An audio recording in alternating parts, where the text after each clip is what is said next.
ماشاء اللہ لا حول ولا قوة الا باللہ العلی العظیم۔ اعوذ باللہ من الشیطان الرجیم، بسم اللہ الرحمن الرحیم۔ وعلیکم السلام۔ الحمد للہ وکفی والصلاة والسلام علی عبادہ الذین اصطفی، اما بعد فرب اشرح لی صدری ویسر لی امری واحلل عقدۃ من لسانی یفقہوا قولی، وقل رب ادخلنی مدخل صدق واخرجنی مخرج صدق واجعل لی من لدنک سلطانا نصیرا۔ بسم اللہ وباللہ وتوکلت علی اللہ۔ قال اللہ تبارک و تعالی فی سورۃ البقرہ، آیت نمبر 234۔ اعوذ باللہ من الشیطان الرجیم، بسم اللہ الرحمن الرحیم۔ والذین یتوفون منکم ویذرون ازواجا یتربصن بانفسہن اربعۃ اشہر وعشرہ، فاذا بلغن اجلہن فلا جناح علیکم فیما فعلن فی انفسہن بالمعروف، واللہ بما تعملون خبیر۔ صدق اللہ العظیم۔ یہ آیت انسانی زندگی کا ایک اور پہلو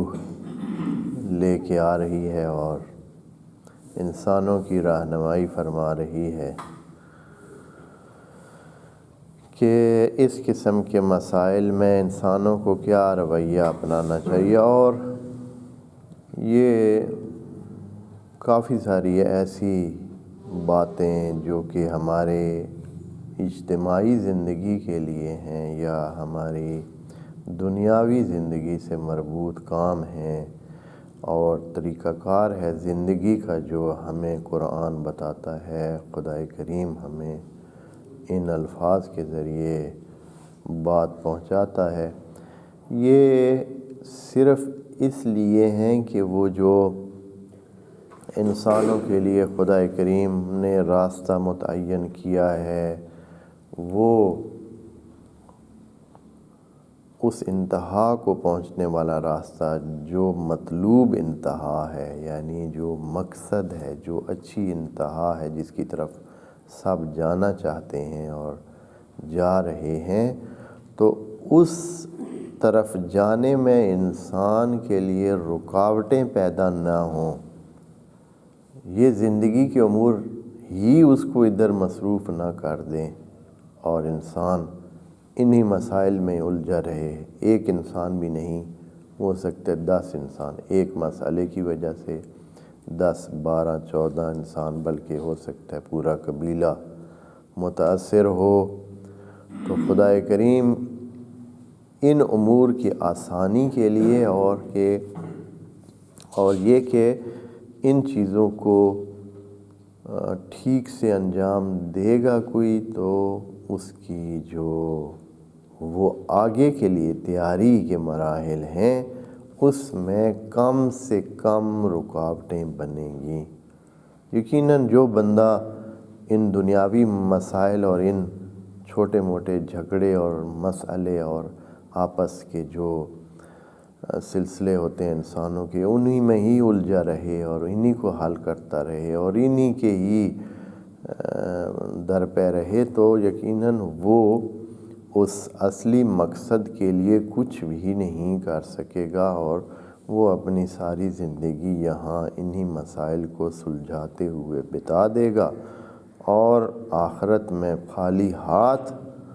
پہنچے گا اور دوسری زندگی کی تیاری بالکل نہیں کر سکے گا۔ اور جس کی تیاری نہ ہو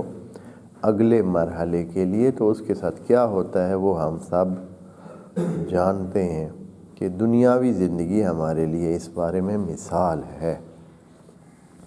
جو بندہ کسی کام کے لیے تیار ہو کے جاتا ہے، اس کی ٹریننگ کر کے جاتا ہے، اس کے لیے ابزار لے کے جاتا ہے، وہ کس طرح اپنا کام کرتا ہے یا اپنا اس اگلی جگہ سے استفادہ کرتا ہے، اور اس کے متقابل وہ بندہ جو تیاری کر کے نہیں جاتا، جس نے اس حوالے سے کچھ بھی نہیں کیا ہوا۔ مثال کے طور پر حتیٰ اگر کوئی پانی کے کنویں پر پہنچا ہے اور پانی پینے گیا ہے اور اپنے ساتھ وہ پانی نکالنے کے لیے ابزار نہیں لے گیا ہے، اپنے پاس ڈول نہیں لے گیا ہے، رسی نہیں لے گیا ہے، یا اگر برقی آلات اس کے ساتھ نہیں ہیں جن کی مدد سے وہ پانی کو نکال سکتا ہے، تو کنویں کے ہوتے ہوئے بھی وہ کیا رہے گا؟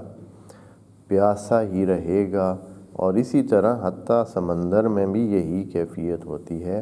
کہ وہاں تک بھی لوگ جاتے ہیں اور بعض اوقات اسی حالت میں کہ سمندر سے پانی لینے کے وسائل نہیں ہیں، اور اگر خود جو ہے وہ اندر جاتا ہے تو پھر ایسی صورت نہیں ہے کہ وہاں سے وہ واپس آ سکے۔ تو یہ چیز اسی طرح ہے۔ بس یہ خدائے کریم جو ان آیات میں یہ ہمیں ہماری شخصی زندگی کے بارے میں مختلف قسم کے احکام بتا رہا ہے، یہ حقیقت میں ارشادی ہیں، یعنی انسان کی زندگی کو آسان بنانے کے لیے خدائی نسخے ہیں۔ اور چونکہ انسان اس میں بعض اوقات نظر انداز کرنے کا رویہ اور غفلت کا طریقہ اپناتا ہے، اس کی وجہ سے بعض چیزوں کو خدائے کریم نے واجب قرار دے دیا ہے کہ جیسے آپ بچے کے فیوچر کے لیے کیا کرتے ہیں، اس کا مستقبل آپ کی نظر میں ہے، اس لیے آپ اس کو لازمی قرار دیتے ہیں کہ یہ کرے۔ اگر آپ نہ کہیں تو اس کو اپنے فیوچر کی کوئی پرواہ نہیں ہے، اس کو تو پتہ ہی نہیں ہے، اس کو سمجھ ہی نہیں ہے، اس کو وہ تجربہ ہی نہیں ہے، اس کے ذہن میں وہ مستقبل کے حوالے سے کوئی تصور ہی نہیں ہے، تصویر ہی خاص نہیں ہے، سوائے کچھ کے باقی سارے جب تک وہ ان کو لے نہ جایا جائے اس طرف کہ ان کو سمجھانے سے صرف وہ نہیں سمجھتے ہیں۔ یہ احکام خدائے کریم اس وجہ سے جبراً یعنی واجب کی صورت ان کو تب دی جاتی ہے کہ انسان فطری طور پر یا اپنے جس ماحول میں ہے، جس ایریا میں ہے، زمینی ایریا میں ہے، تو یہاں وہ متاثر ہوتا ہے اتنا زیادہ اپنے آس پاس سے کہ اس کو وہ جو آئندہ کا مسئلہ ہے وہ بھول جاتا ہے، اور وہ اپنے بعد والے کل کو بالکل ہی سوچتا نہیں ہے اور اس کے لیے پھر کچھ نہیں کرتا ہے۔ تو خدائے کریم کا یہ اضافی کرم ہے، جیسے والدین کا اضافی کرم ہوتا ہے۔ وَإِلَّا وہ کہیں کہ بھائی ہماری ذمہ داری آپ کو کھانا دیتے ہیں، پینا دیتے ہیں، سونے کے لیے جگہ دیتے ہیں، باقی آپ کی مرضی ہے، کریں تو کریں، نہیں کریں تو جو مرضی ہے۔ کر سکتے ہیں یہ والدین، کوئی بچہ پڑھے ٹھیک ہے، نہ پڑھے نہ پڑھے، چھوڑ دیں، ٹھیک ہے جی، آپ کی اپنی زندگی، ہماری اپنی زندگی، کر سکتے ہیں یہ والدین۔ لیکن یہ اضافی کرم ہوتا ہے والدین کی طرف سے، یہ اضافی رحم ہوتا ہے، اضافی پیار ہوتا ہے کہ وہ کیا کرتے ہیں، بچے کو جیسے بھی ممکن ہوتا ہے اس کو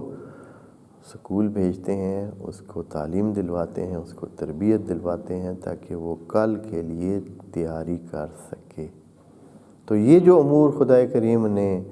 واجب قرار دیے ہیں، حالانکہ یہ ہماری اپنی زندگی ہے، یہ ہمارے اپنی زندگی کے مسائل ہیں، ہمارے معاشرتی مسائل ہیں، ہم نے حل کرنے ہیں، کریں تو کریں، نہ کریں تو اللہ کو اس سے کیا، ہاں جو نقصان کرنے ہیں ہم نے کریں ہم۔ لیکن خدائے کریم چاہتا ہے کہ ہم نقصان نہ کریں، ہم ان چیزوں کو اپنا کر ٹھیک راستہ اپنائیں اور اس مقصد تک آرام سے پہنچ جائیں